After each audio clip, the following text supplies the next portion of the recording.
দেখো বন্ধুরা, তোমাদের সামনে আবার একটা নতুন রেসিপি নিয়ে চলে এলাম। দেখতে পাচ্ছি এখানে তেল দেওয়া হয়েছে, 5 ফোড়ন দিলাম। দেখতে পাচ্ছি 5 ফোড়নটা হচ্ছে, আর এদিকে দেখো বরবটি, আলু, টমেটো দেওয়া হয়েছে। এখানে দিয়ে দেওয়া হয়েছে,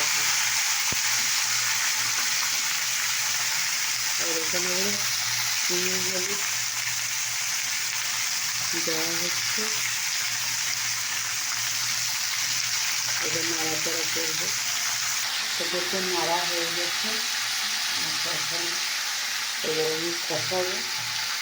জিরে গুঁড়ো দিলাম, এখানে লঙ্কা গুঁড়ো দেবো। এবার আমি জল ঢেলে দিলাম, তারপরে এবার আমি কষাবো।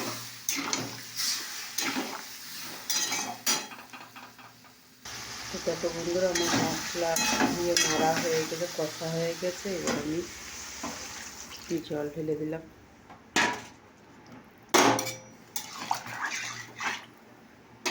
আর এদিকে দেখো দুধের চা ফুটছে, চাটাও হয়ে গেছে। এবার আমি এটাকে চাপা দেবো।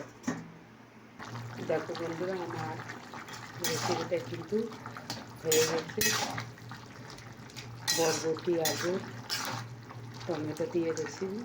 তো তোমাদের কেমন লাগলো অবশ্যই কমেন্ট করে জানিও।